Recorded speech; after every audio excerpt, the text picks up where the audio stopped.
Olá, tudo bem? Meu nome é Patrícia, eu tenho mais de 20 anos de experiência no terceiro setor e sou idealizadora do Projeto para Tudo. A ideia do Projeto para Tudo surgiu da minha vontade de compartilhar minha trajetória, minha experiência e meu conhecimento na gestão de projetos. E eu vou te antecipar uma coisa, existe uma forma muito simples, com ferramentas básicas que estão ao alcance de todo mundo para elaborar e executar um excelente projeto. A gente sabe que muitas organizações dependem disso para fidelizar parceiros ou conquistar novos parceiros. No mercado existe uma série de cursos, metodologias e certificações que são super importantes. Eu mesma já fiz alguns desses cursos. Porém, o terceiro setor ele tem algumas especificidades e alguns desafios que as organizações sempre apresentam, né? Então, uma delas às vezes a organização ela conta com uma equipe enxuta, às vezes os formulários eles são muito rígidos e com regras muito específicas para você elaborar e depois consequentemente executar esse projeto. Os recursos eles são às vezes específicos, direcionados, então esses desafios que eu mesma enfrentei no dia a dia quando eu fui coordenar alguns projetos, eu quero trocar com vocês como que eu consegui superar isso e como que eu consegui usar coisas que estão aí à disposição de todo mundo. Bom, eu comecei a trabalhar no terceiro setor no início dos anos 2000. Eu sou formada em relações públicas, né? Na época eu era recém-formada e eu trabalhava numa agência de publicidade. E eu acho que, como todo mundo, eu buscava um propósito para minha profissão, para minha carreira, né? Eu gostava daquilo que eu fazia, eu adoro comunicação, mas eu queria trabalhar com uma finalidade que me engajasse mais. E eu lembro que na época, essa coisa do terceiro setor ainda era muito nova, pelo menos para mim, e eu lembro na época de ter visto uma palestra com uma socióloga, que ela explicava sobre isso, né, que ela falava como que alguns movimentos sociais, né, que lutavam por causas, eles passaram a se organizar em instituições formais, né, que são as organizações que a gente conhece como organizações não governamentais, e como que elas passaram a elaborar e executar projetos com finalidades públicas, né? Então, e eu me encantei, eu me lembro que eu me encantei com a palestra dessa socióloga e eu pensei comigo mesma, é aí que eu quero trabalhar. E aí o que eu fiz, né? Eu fui buscar informações. Na época a internet ainda não era como é hoje, né? Com um mundo de informações disponíveis, mas tinham já alguns sites, alguns portais. Eu me lembro que eu acessava muito um portal chamado RITS, né? Que é Rede de Informação para o Terceiro Setor. E lá eu comecei a estudar, a ler textos, a conhecer pessoas que já trabalhavam nessa área. E eu comecei a querer cada vez mais estar nisso, né? E aí eu decidi largar o meu trabalho para procurar uma vaga específica nisso, né? E eu me lembro que na época, olhando esse universo, eu descobri duas coisas mais importantes, assim. Primeiro, que tinham essas organizações não governamentais que estavam atuando em causas, e também um universo de empresas que estavam dispostas a investir na área social, né, a colocar recursos para esses projetos, a ser parceiras, né, essa parceria entre organizações não governamentais e essas empresas. E aí eu consegui, né, fiquei um tempo desempregada, né, acreditando no meu sonho, e aí eu comecei a trabalhar numa fundação empresarial e eu era responsável pelos projetos que essa empresa fazia na comunidade. E me lembro que foi um período assim muito feliz, assim, muita novidade para mim. Mas eu precisava me aperfeiçoar naquilo, né?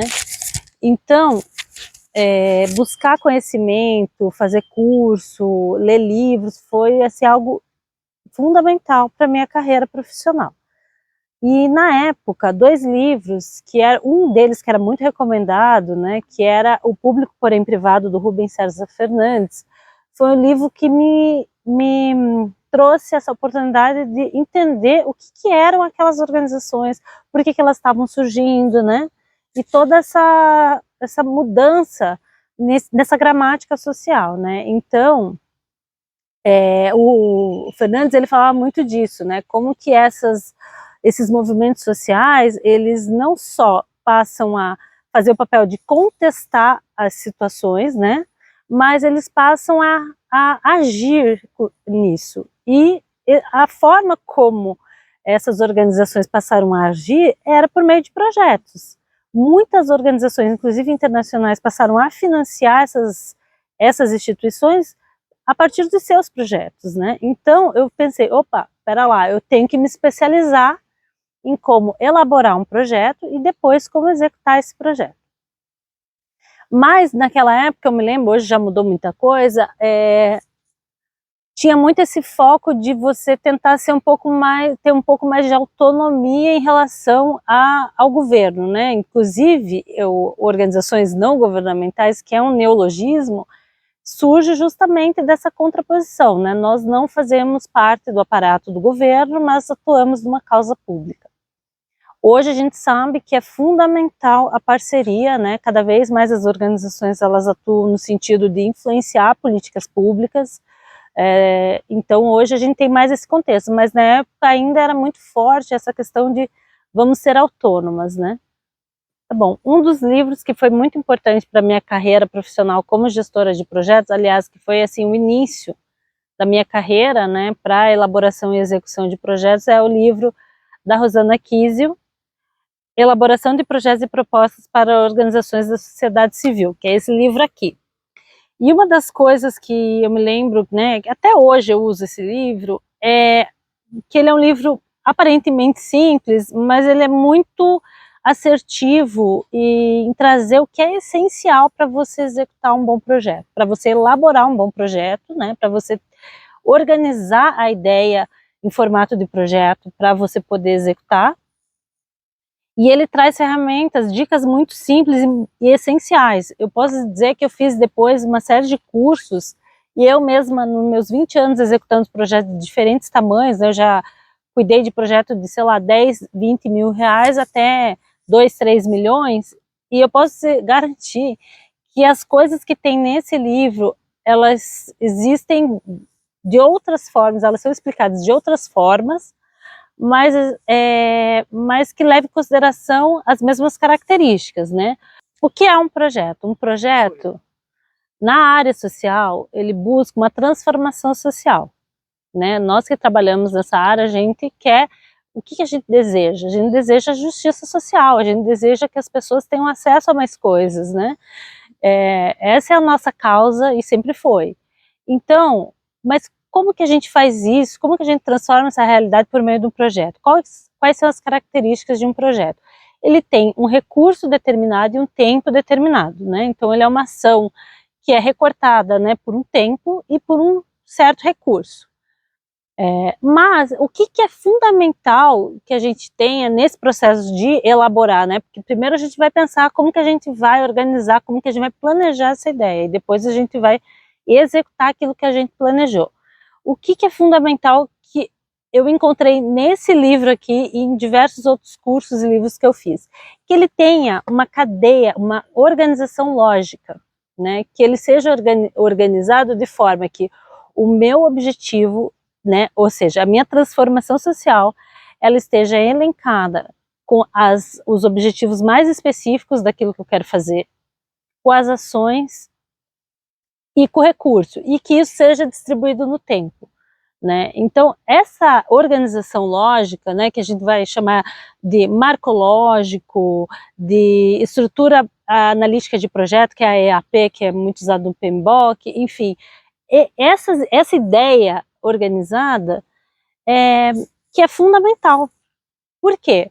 Ao final do meu projeto, eu tenho que chegar pelo menos com evidências de que eu consegui fazer aquilo, e eu só vou conseguir saber se aquilo que eu propus eu consegui fazer se eu tiver essa organização lógica. Então isso você vai encontrar em qualquer metodologia, né? Hoje, lógico, a gente vê aí que tem as metodologias ágeis, que tem projetos que são mais abertos a mudanças, mas no fundo eles têm esse princípio, né, de encadeamento lógico do objetivo, da ação, do recurso atrelado a cada ação, da distribuição disso num tempo específico, para a gente poder monitorar e avaliar se aquilo que eu me propus, eu consegui fazer, e se eu não consegui fazer, ou eu fiz diferente, ou apareceram imprevistos no meio do caminho, eu consigo justificar.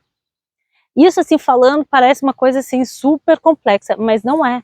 Não é. Com um bom encadeamento de ações, com ferramentas super simples, você consegue fazer, e eu posso garantir para vocês que essa lógica, ela funciona tanto para um projeto de 10 mil reais, um projeto educacional, um projeto para implementar uma unidade de saúde, projetos que custam 2, 3 milhões, enfim.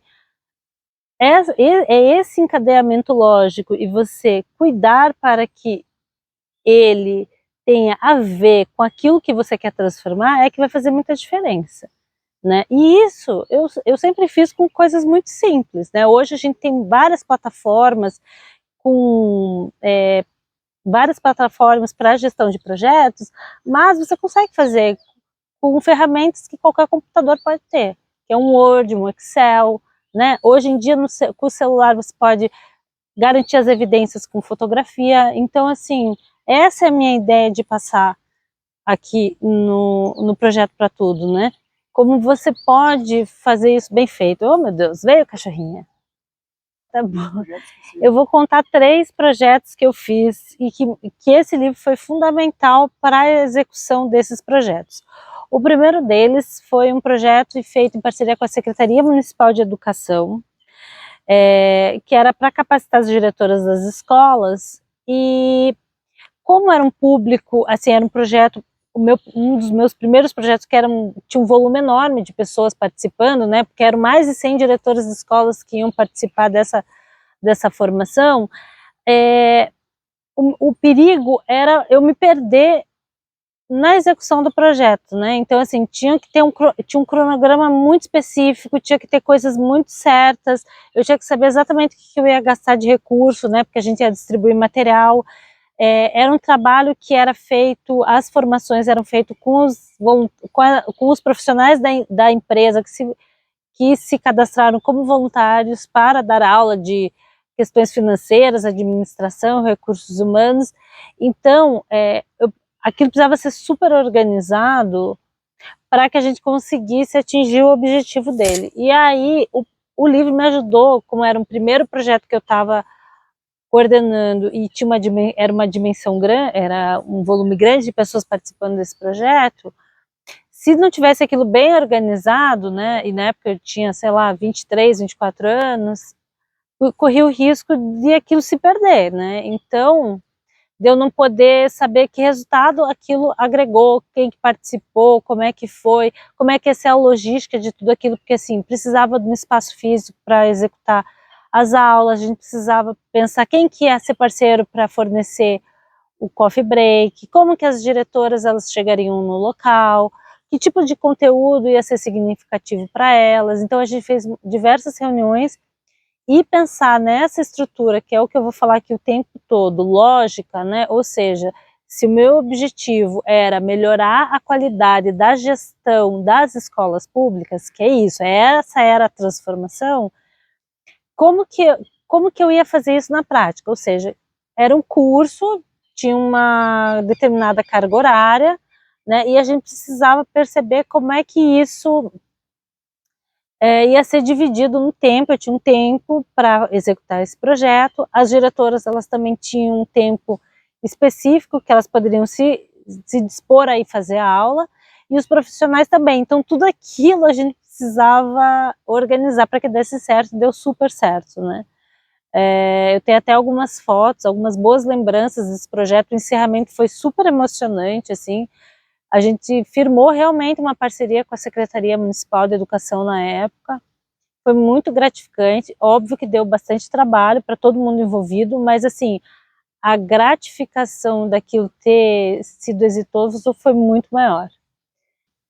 Aí um outro projeto, já trabalhando numa instituição de direitos humanos, um dos projetos era que a gente precisava renovar uma parceria por um projeto com o movimento hip hop, né? Era um projeto que já tinha sido aprovado, mas que a instituição precisava renovar aquilo e reformular esse projeto, né? Então, tinha um formulário já pronto da empresa parceira e a gente precisava organizar também como que a gente iria elaborar, escrever essa proposta. E, de novo, né, era um projeto com volume muito grande de pessoas envolvidas, né, porque era um projeto que iria levar oficinas dos 4 elementos do hip hop para a região metropolitana e, enfim, né, para os bairros de Curitiba, da cidade.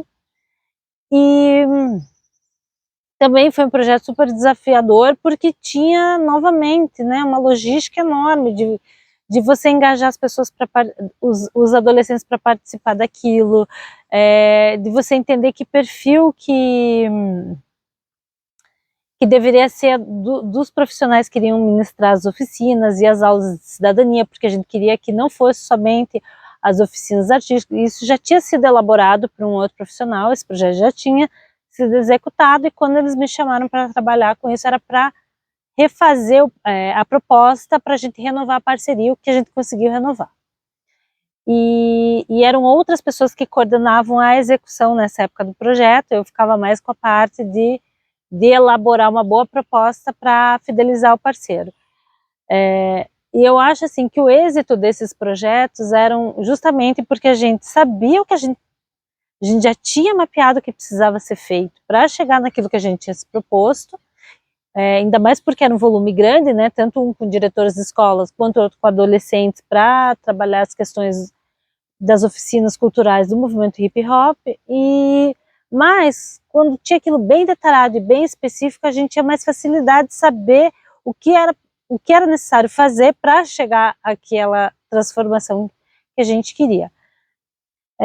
Eu acho que um ponto importante, né, porque esse da diretoras das escolas, eu mesma coordenei a execução, mas o outro projeto eu não fiz a coordenação da execução, foi uma outra pessoa extremamente competente, mas assim, esse acompanhamento constante para ver o que está acontecendo, né? Essa conversa com a realidade, né?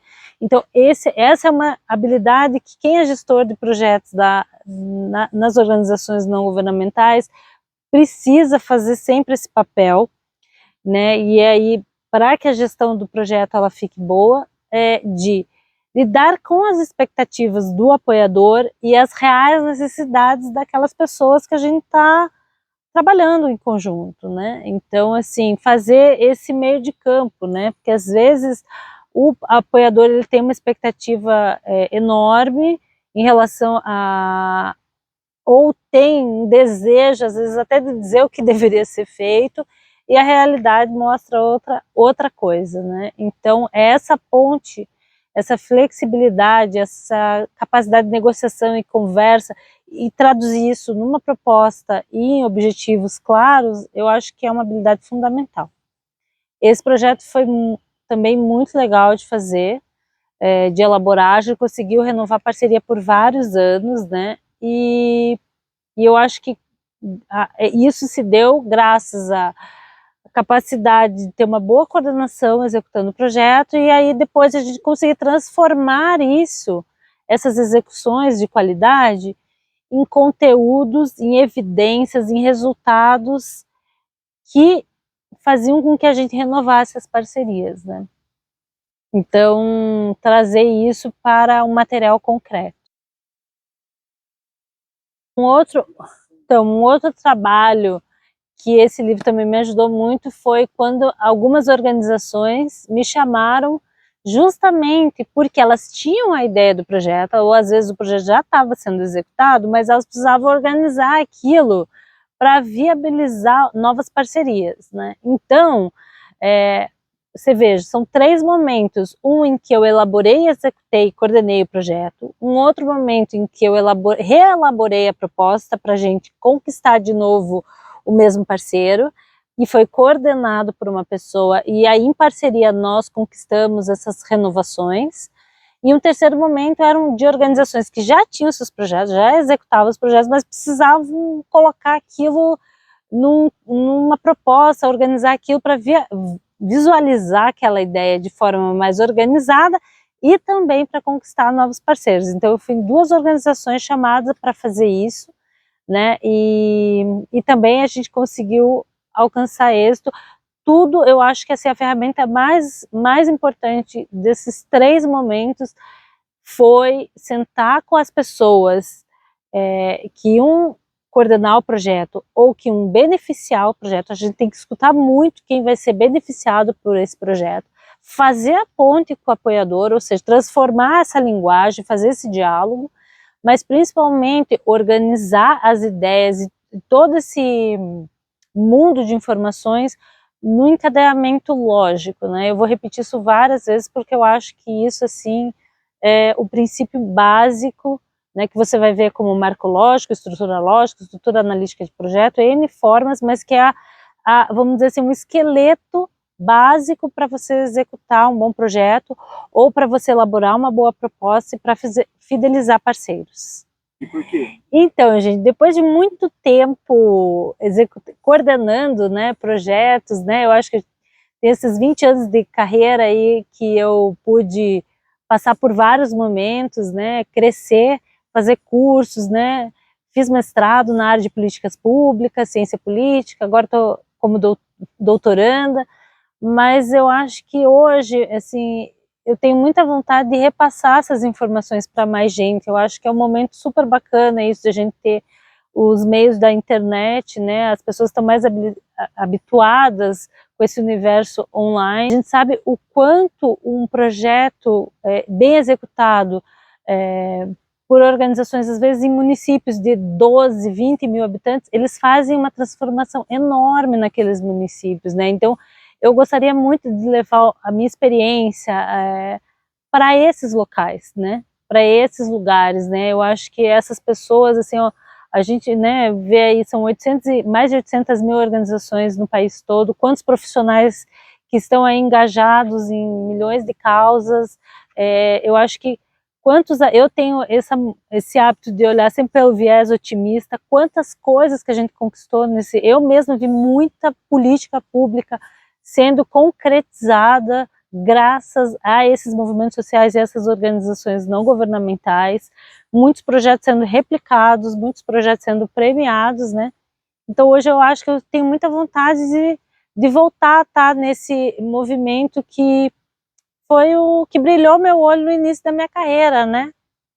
Então, eu quero aproveitar o espaço online aí para poder me conectar com mais gente que está, ou gente que já está aí com muitos anos e quer trocar experiências, e gente nova que está começando a entrar nessa área. Eu tenho vontade de mudar de carreira e ter um propósito aí para atuar com essas organizações. Uma coisa que eu posso dizer assim,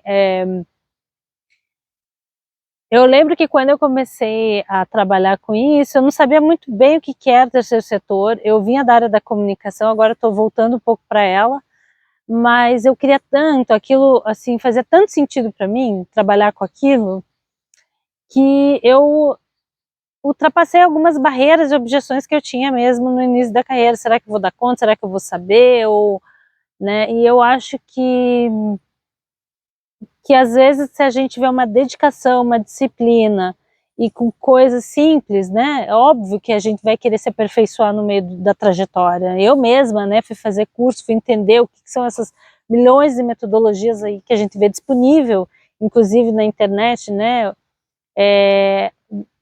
mas eu acho que se a gente começa pelo o simples, bem feito e bem organizado, que é acessível a qualquer pessoa que esteja interessada e dedicada, eu acho que é um excelente começo de conseguir realmente concretizar essas ações. A gente sabe que tem, eu mesma já passei por projetos que a gente sabe que tem desafios, que tem limitações, ou que às vezes para continuar aquele projeto precisa renovar parcerias, mas eu acredito muito que é viável quando a gente tem uma dedicação e uma disciplina.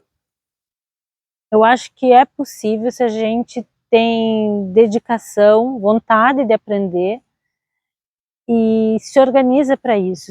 Isso é possível. E isso eu posso te garantir. as 3 aspirações que eu tive quando eu comecei a minha carreira. Que uma primeira aspiração que eu tive, primeiro foi de executar o projeto, ver aquilo acontecer. Eu acho que quem começa na área e nunca executou um projeto, a partir do momento que você vê aquilo acontecendo, que você vê aquela transformação acontecendo, é extremamente motivador. A segunda aspiração que eu tinha foi porque primeiro, na primeira organização que eu trabalhei, que era uma fundação empresarial, a gente tinha um recurso e precisava executar a ação. Na segunda, a gente precisava executar a ação em parceria com uma empresa apoiadora. Então, eu acho que a minha segunda aspiração era ver um projeto que eu tinha ajudado a elaborar, a reestruturar, sendo aprovado, né, tendo o recurso aprovado. E isso, quando a primeira vez que aconteceu, assim, foi muito gratificante, assim, porque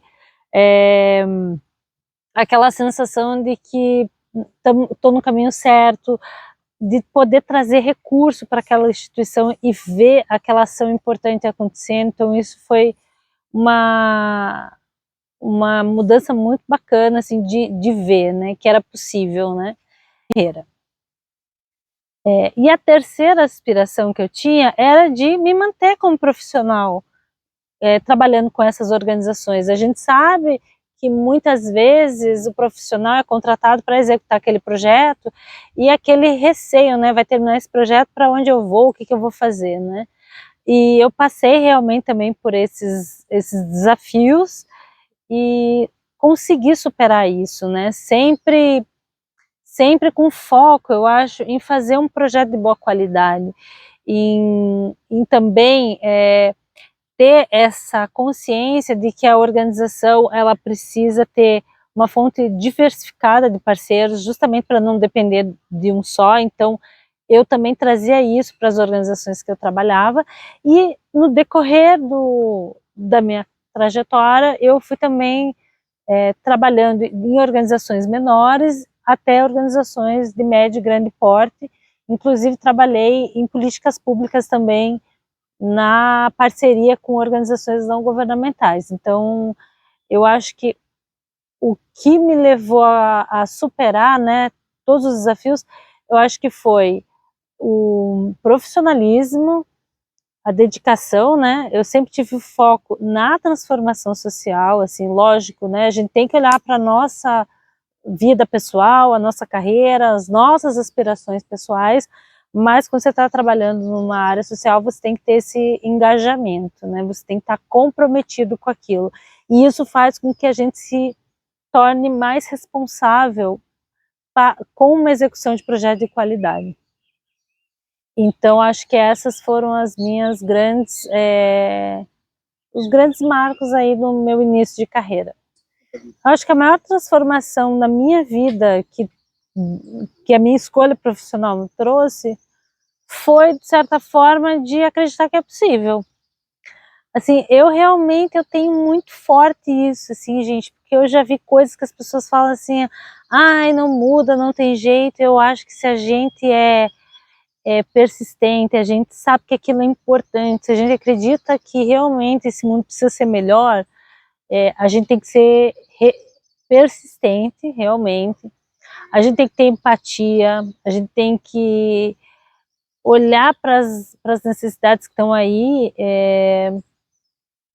Eu acho que é isso, eu acho que essa é a maior transformação que fez na minha vida. Eu estou há mais de 20 anos nisso, e já tive, lógico, altos e baixos, mas eu acho que no final